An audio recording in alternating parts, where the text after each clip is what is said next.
Hey, Coach. Just want an overall thought on tonight's game for your club. It seemed really competitive through the whole 60 minutes and into the overtime frame as well. Just a thought on your tonight's overtime loss for the club.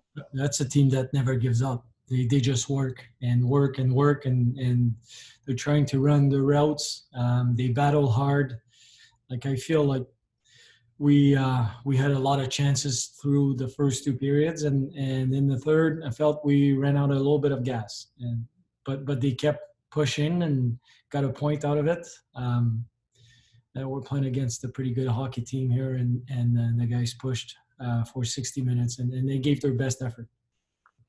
I feel like we almost talk about this every game, but again, Nathan Todd just continues to climb up the points ladder in the AHL scoring race. You talked about how day one training camp he really impressed you, but just his development, I guess, through these first couple of weeks of the 2021 season. Just what continues to impress you about his game so far? Well, he keeps getting better, and he keeps. It's not only the fact that he's producing offensively; it's also that he's reliable defensively. His focus is not only on creating points, but he's also a guy I have no problems putting on the ice. So when we're down by or up by one goal and we need to protect the score, so he's trying to play a full 200-foot game. He works hard. And he's scoring. I mean, some goals that he's scoring, he's getting to the net. It's not just he has a good shot, but it's more than that. He's going to the net and he's going to the hard areas, and he's pushing himself to be the best player he can be. But at the end of the day, what he's doing, he's taking advantage of an opportunity. He's been given that opportunity early in camp because he showed up in real good shape and the right frame of mind, and then he's just building this self-confidence on the ice, and he's creating offense for sure, but he's also playing a solid 200-foot game, like I said. And then just last one for me here, but what adjustments do you take from this game heading into the next game versus Stockton? Four straight against this team. It's a team you haven't faced yet in the AHL season, but what sort of can you take from this game into your next meeting with Stockton a couple days from now? Yeah, I think in the third, that's where we're going to learn a few things about how they play. But it's a real good tracking team. They come back hard and they play a solid game. They play well. So it's we're going to study the tape and then study the game. But in the third period, I thought we got a little bit not as assertive as we were in the first two periods with the puck, and try to understand why. But at the end of the day, it's going to be a game where you need to play north-south, not east-west. We'll go next to Dave Minuk. Go ahead, Dave. Thanks, Jen. Coach, is that one of those teams that you just realize you just can't afford to take penalties against? I mean, they're so lethal. I think they're shooting around 42% right now this season. And you guys got 5 plus the double minor. So is that one of those things that you just have to kind of instill in the team? Can't take penalties?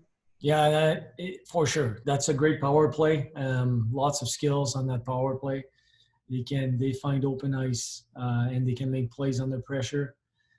But there's a fine line there. We're not a team that is undisciplined. We're a team that is playing hard and playing physical, but we're usually pretty smart. But we'll have to be very, very smart against them. We'll have to be even more disciplined, I guess. But that's a team that can make you play in the power play for sure. So it's been in such an unusual season already, and now you guys come back and you're set to play 17 straight games here at the Iceplex. What was it like? I know you guys are obviously familiar. This is your practice rink. You guys are here quite often, but playing an actual hockey game here, what was it like for you as a coach, and what did you see from your team?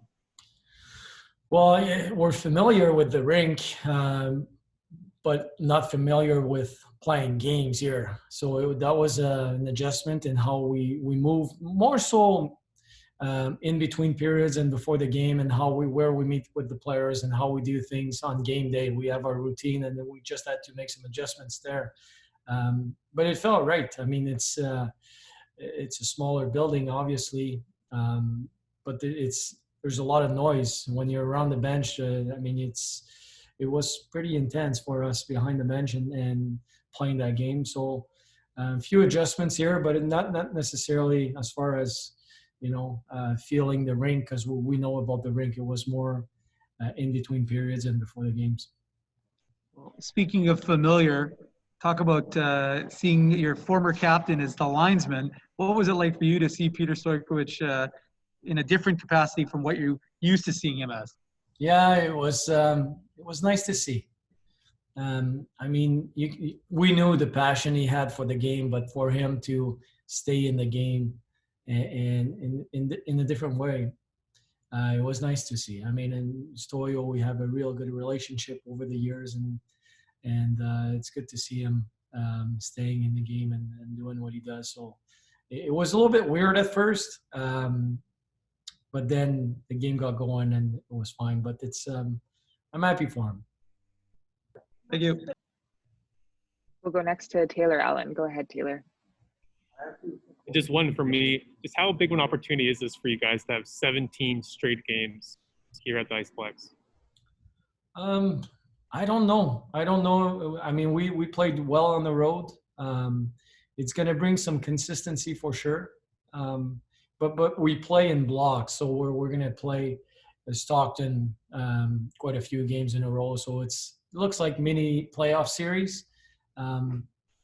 But this year, and then that's what I said before, and that's how we speak to the team. We don't worry too much about what's going to happen next week. We worry about today, and we take care of today.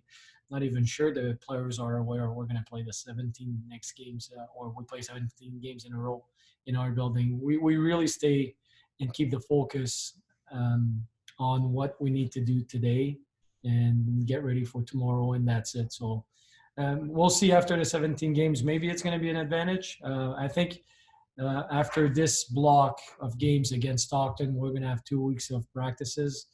That's going to help us reset and then work on some details of our game, give the players some rest because it's been a heavy start of the season. And we'll go